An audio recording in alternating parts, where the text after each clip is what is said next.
devemos lidar com as nossas emoções. Todos nós as temos. E parece que elas se mostram quando menos queremos. Eu recentemente falei para o meu marido: eu não sei o que teria feito da minha vida se eu não tivesse aprendido que as emoções nunca param de existir, mas nós podemos aprender a lidar com elas. Essa é uma das coisas importantes que eu quero ensinar nesse fim de semana, porque eu passei a minha vida toda desejando não ter sentido certas coisas. Bem, desejei nunca ter sentido raiva, nunca ter sido impaciente. Desejei nunca ter sido ofendida. Nunca ter me sentido mal. Desejei nunca ter me sentido triste. Mas parece que quanto mais eu repreendia, quanto mais eu orava, quanto mais eu tentava crer em Deus para que algumas dessas emoções negativas não me aparecessem, elas continuavam voltando. Finalmente eu aprendi um segredo. Na palavra de Deus, no livro de Gálatas, capítulo 5, que ele nos deu um fruto chamado autocontrole. Autocontrole. Na verdade, em 2 Timóteo, capítulo 1, verso 7, Paulo disse a Timóteo: Deus não nos tem dado espírito de medo, mas de poder, amor e temperança. Mas se você ler a Bíblia Amplificada, diz assim: um espírito de poder e de amor, e uma mente bem calma, bem equilibrada, e um espírito de autocontrole. Então a verdade é que Deus colocou um espírito ou um fruto de autocontrole em nós. É triste dizer, muitas pessoas gastam seu tempo tentando controlar os outros quando deviam controlar a si mesmas. Aleluia! Na verdade, esse espírito de poder, amor e temperança, ou autocontrole, o poder é supostamente para ser usado contra o diabo, o amor é para ser usado com as outras pessoas. E o controle é para usar consigo mesmo. Mas é triste dizer que as pessoas tentam amar a si mesmas, controlar os outros e usar o poder para um propósito diferente. Não espírito de medo, mas de poder, amor e temperança, um espírito de autocontrole. Eu quero que todos falem bem alto. Eu tenho autocontrole. Se você é cristão, nunca na sua vida poderia dizer: eu não tenho controle. Porque você pode controlar-se a si mesmo.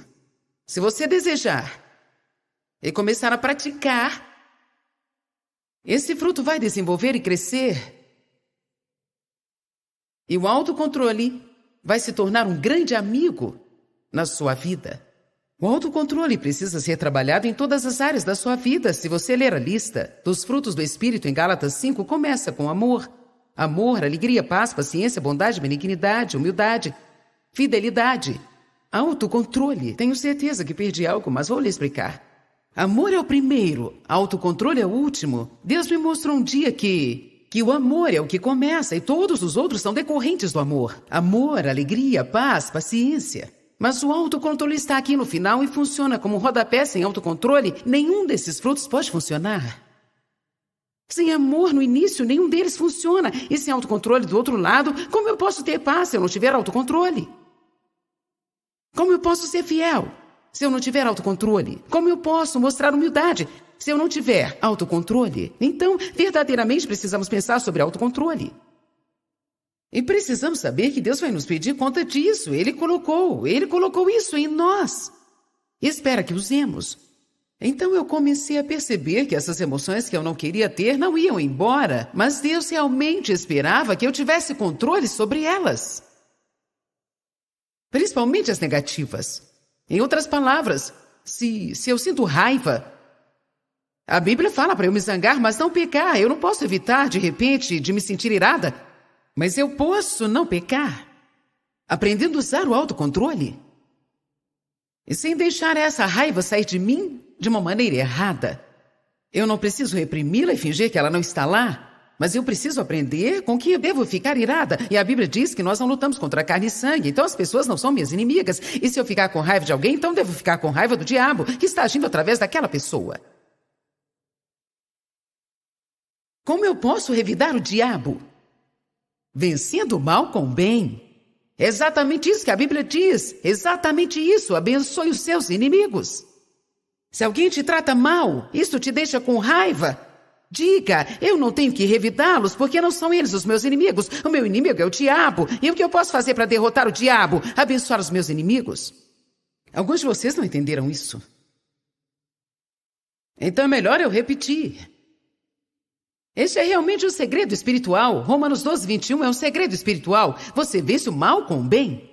Qualquer pessoa que puder aprender a fazer isso e conseguir disciplinar os seus sentimentos o bastante para continuar a praticar isso e não somente ouvir a respeito, estará a caminho de uma das maiores vitórias na sua vida. Porque Satanás coloca pessoas para te ferir durante todo o tempo. E se você não souber fazer nada a não ser odiá-las, sua vida estará arruinada. Você nunca sabe quando isso aparece. Depois de um seminário, eu cheguei em casa na semana passada, estava cansada, eu tinha trabalhado a semana toda. Antes disso, eu estive trabalhando 2 semanas direto. E eu abri uma carta de alguém que estava reclamando comigo sobre isso e aquilo outro. E me senti ferida. Eu estava cansada, eu não queria ouvir aquilo. Então eu fiquei as 2 semanas seguintes orando por aquela pessoa. Essa é a forma de revidar o inimigo. Não ajuda em nada você tentar defender a si mesmo. Não ajuda em nada você tentar dizer às pessoas o quanto você é maravilhoso, pois elas não entendem.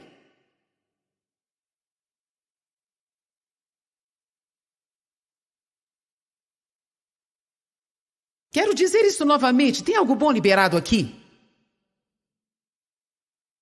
Quando você sentir raiva, quando se sentir ofendido, quando se sentir ferido e machucado, você pode controlar a si mesmo. Você não pode reprimir sua raiva, isso não pode ajudá-lo em nada. Você não pode negar a sua existência, mas pode negar-lhe o direito de controlar você. Você usa o fruto do autocontrole. E você diz, eu fui ferido. Verdade, eu sinto isso. Mas eu não vou deixar isso me controlar. Eu não vou deixar um sentimento arruinar a minha vida. Alguém está recebendo uma revelação aqui hoje? Porque muitos aqui estão deixando os sentimentos arruinar a sua vida. E está na hora de você parar com isso. Esse aqui pode ser um lugar de mudança, de transformação para alguns de vocês. Alguns de vocês são sensíveis e facilmente ficam ofendidos. E você fica o tempo todo, na maior parte do tempo, machucado. Você precisa parar com isso. Não posso mudar a forma que me sinto. Você pode não conseguir mudar o seu sentimento, mas quero te dizer uma coisa. Se você começar a orar pelas pessoas que te ferem, o diabo vai calar a sua boca.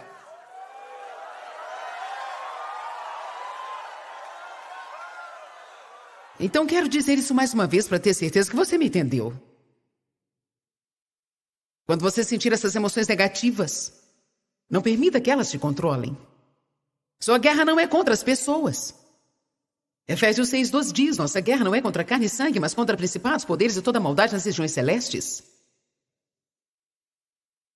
O diabo, que é o seu inimigo, ele opera através de qualquer um que ele puder usar. Não fique com raiva das pessoas que ele usa, porque ele pode usar você também.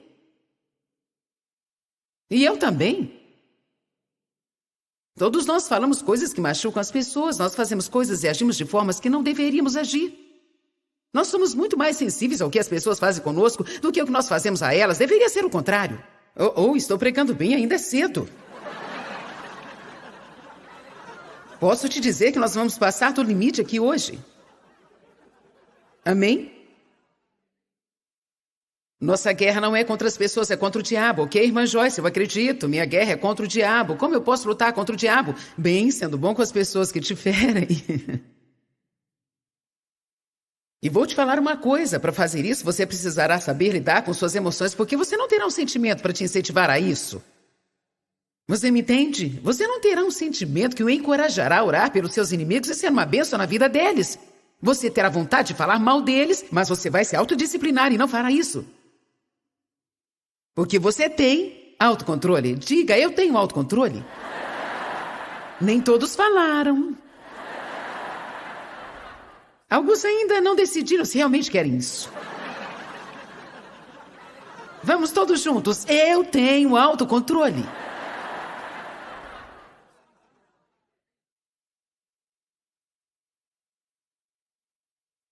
Eu sempre me espanto de como os nossos sentimentos são tão instáveis. Me espanta demais. Ainda não consigo entender como eu posso ir para a cama me sentindo bem. Glória a Deus, tive um ótimo dia. E acordar no outro dia pela manhã como se alguém tivesse batido na minha cabeça. Ou ir para a cama com um ótimo humor e acordar. Algumas vezes, quando eu vou dormir, eu estou me sentindo bem fisicamente. E quando acordo, eu não estou mais. Fico pensando, o que aconteceu à noite? Eu não entendo. Mas eu aprendi que se nós vivíamos pelos nossos sentimentos, certamente poderíamos escrever em nossas vidas destruído, manipulado e controlado pelo inimigo. Porque as emoções são o inimigo número 1 do cristão. Mais do que tudo, as pessoas falam para as outras como elas se sentem. Nós precisamos decidir algumas coisas nesta conferência. Se nós vamos crer no Deus da Bíblia ou o Deus com D minúsculo dos nossos sentimentos. Sentimentos não é Deus, mas algumas vezes nós fazemos deles o nosso Deus. Eu quero dizer com isso que nós nos prostramos a eles. Obedecemos os nossos sentimentos e fazemos o que eles nos mandam fazer, e na verdade nossos sentimentos não falam a verdade. Eles querem nos usar e nos manipular, nos controlar. Temos que aprender o que a palavra de Deus diz e temos que acreditar na palavra acima dos nossos sentimentos. Algumas vezes nós cremos no que sentimos, mais do que cremos na palavra. Você vai entender melhor o que eu quero dizer na próxima mensagem. Tem pessoas que, se não sentem a presença de Deus, pensam que Ele não está aqui.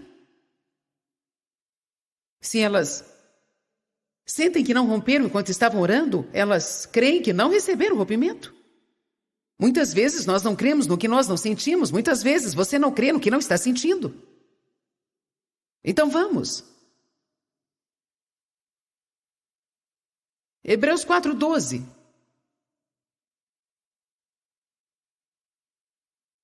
Diz que nós precisamos aprender a dividir alma e espírito. Diz assim: a palavra de Deus é viva e cheia de poder. É ativa, operante, energizante, efetiva. É mais afiada do que uma espada de 2 gumes, que penetra dividindo a linha da alma e do espírito. A Bíblia Amplificada diz: o sopro da vida, a alma e o espírito imortal juntas, medulas, as partes mais profundas do nosso ser. Expondo, verificando e analisando para um propósito de simplicidade, a versão King James diz: só a palavra de Deus, somente a palavra de Deus pode nos ajudar a dividir a alma e o espírito. O que isso quer dizer? Só a palavra de Deus pode nos ensinar a reconhecer o que é de Deus e o que é nosso. A alma é minha. Deus é Deus. Mas a alma sou eu. Sua alma é você. Você tem o Espírito. Quando você nasce de novo, Pai, Filho e Espírito Santo vêm habitar no seu espírito. Pelo poder do Espírito Santo. Mas você ainda é você. O alvo é aprender como ser guiado, levado e controlado pelo Espírito de Deus que está em você.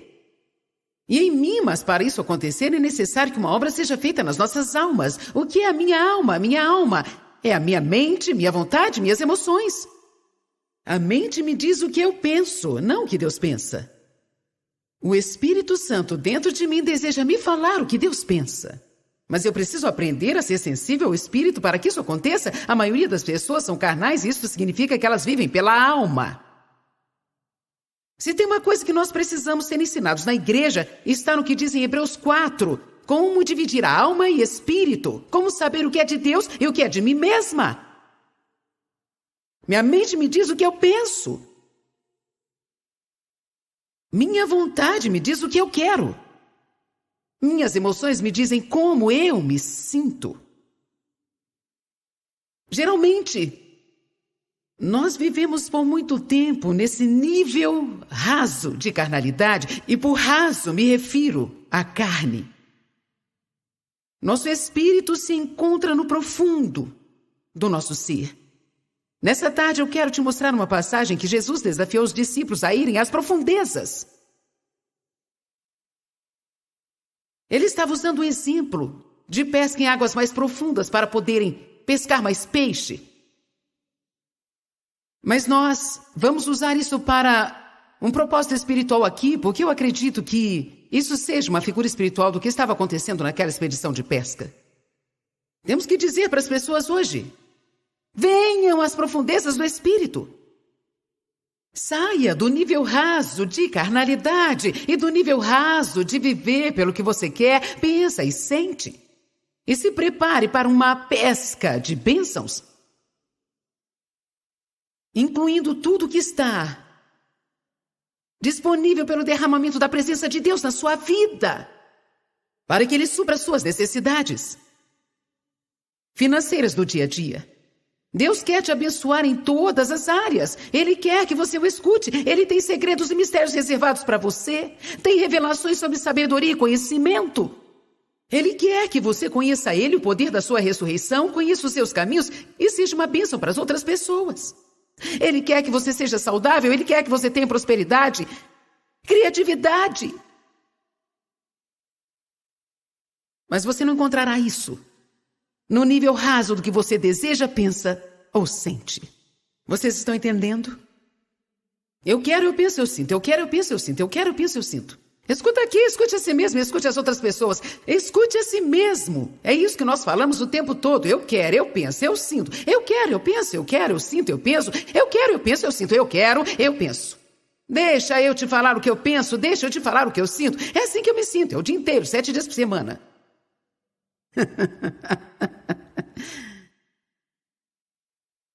Robô.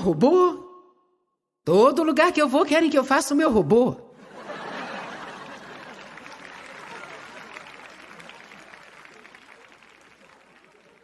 Talvez. Eu não estou com vontade de fazer agora. Eu não acho que seja uma boa ideia, eu não quero fazer. Então, a não ser que Deus me fale para fazer, eu não vou fazer. Talvez mais tarde, mas o que eu quero dizer... Nós vivemos neste reino do que eu quero, eu penso, eu sinto. E quando estamos presos demais a isso, nós perdemos a vontade de Deus para nós. Vamos abrir um pouquinho João capítulo 5, verso 30, porque eu quero te mostrar uma coisa tremenda.